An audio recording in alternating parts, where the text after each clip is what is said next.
Hello बच्चों, कैसे हो आप सब लोग। आई होप आप लोग अच्छे ही होंगे। तो बेटा, लास्ट क्लास में हमने बात करी थी फ्रिक्शन की। फ्रिक्शन होता क्या है?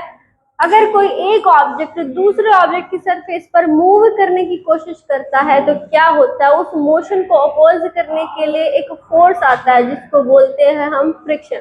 अब फ्रिक्शन किस किस पे डिपेंड करता था ये बात हम देख चुके हैं, ठीक है। उसके बाद अपने पास आता है टाइप्स ऑफ फ्रिक्शन।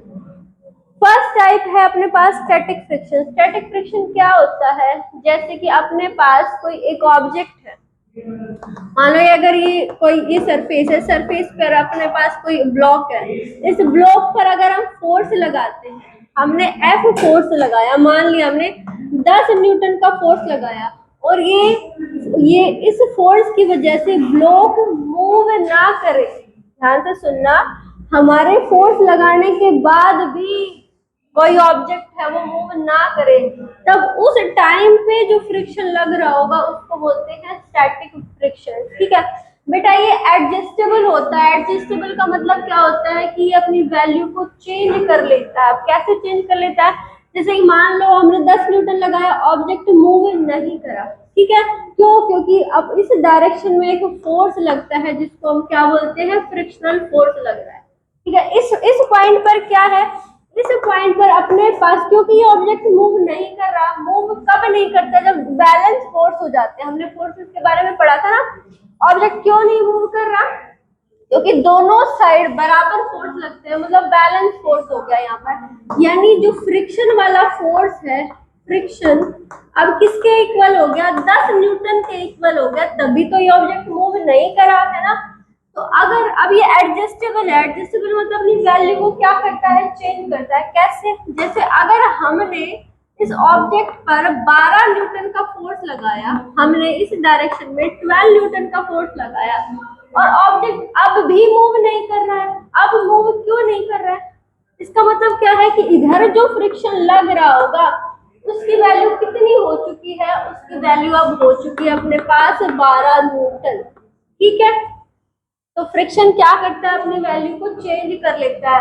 अगर हमने 13 न्यूटन लगाया, अगर फिर भी ऑब्जेक्ट मूव नहीं कर रहा है, तो इसका मतलब क्या है, फ्रिक्शन ने अपनी वैल्यू को कितना कर लिया, 13 न्यूटन कर दिया, ठीक है। तो फ्रिक्शन क्या कर लेता है, अपनी वैल्यू को चेंज कर लेता है, मतलब अपनी वैल्यू को एडजस्ट कर लेता है। तो स्टैटिक फ्रिक्शन की बात करें, स्टैटिक फ्रिक्शन क्या होता है?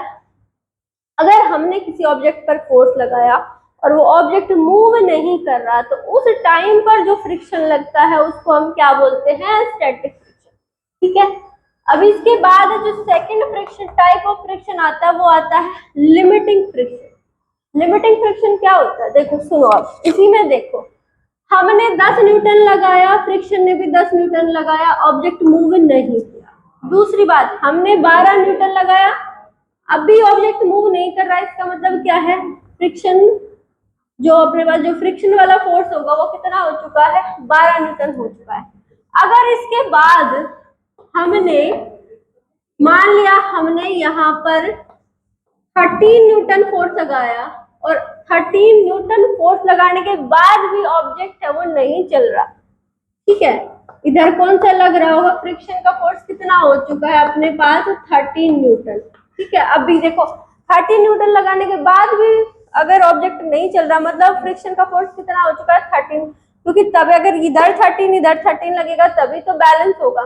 लेकिन अगर मानो, अगर हमने मान लिया 13.5 न्यूटन फोर्स लगा दिया और उसके बाद ये ऑब्जेक्ट है वो मूव करने लग गया, क्या करने लगा, ऑब्जेक्ट मोशन करने लग गया, तो उसका मतलब क्या हुआ कि, ध्यान से सुनना क्या बोला है, 13 न्यूटन लगाया तो मूव नहीं करा ऑब्जेक्ट, लेकिन इसके बाद थोड़ा सा फोर्स बढ़ाते ही अपने पास 13.1 न्यूटन फोर्स लगाते ही ऑब्जेक्ट क्या करने लगा, मोशन में आ गया ऑब्जेक्ट।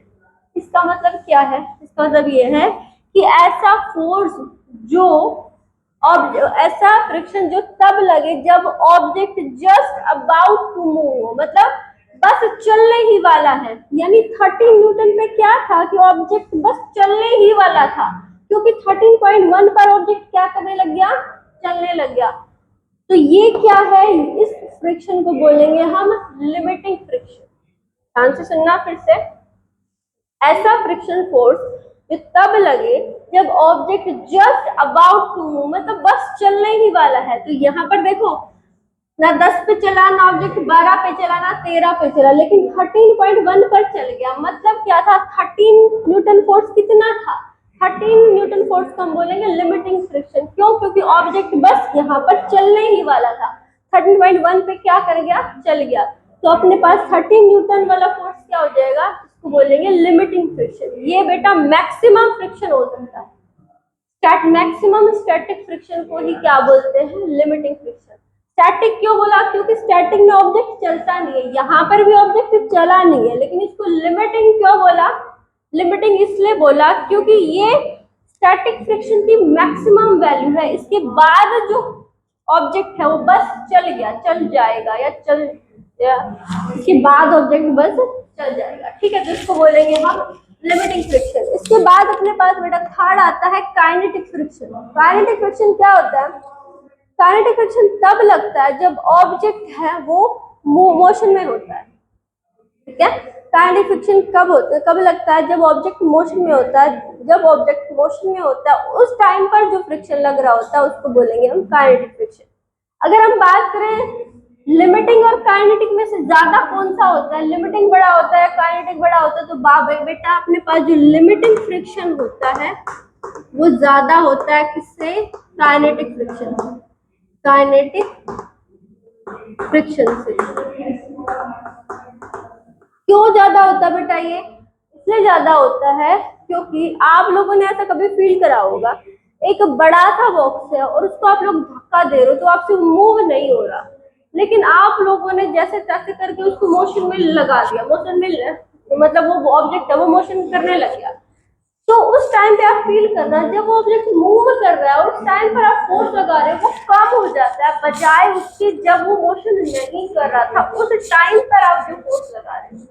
ठीक है, समझे, फिर से बताती हूँ। मैंने क्या कहा है कि जो लिमिटिंग फ्रिक्शन होता है वो काइनेटिक से ज्यादा होता है। क्यों ज्यादा होता है, देखो काइनेटिक कब लगेगा, जब ऑब्जेक्ट मोशन में हो। लिमिटिंग कब लगता है, जब ऑब्जेक्ट रेस्ट में होता है। तो जब ऑब्जेक्ट पर हम फोर्स लगा रहे हैं और ऑब्जेक्ट चला नहीं है तो हम उसमें फोर्स बढ़ाते जा रहे हैं, नहीं चला। लेकिन जब ऑब्जेक्ट चलने लग गया और उस टाइम पर आप उसको फोर्स दे रहे हो, उसको चलाने के लिए जितने फोर्स की जरूरत पड़ रही है वो क्या होता है, कम होता है, बजाय उसके कि वो जब रेस्ट में था तो ऑब्जेक्ट नहीं चलता। ठीक है, उसके बाद अपने पास जो फोर्स वाला फ्रिक्शन होता है वो स्लाइडिंग फ्रिक्शन होता है।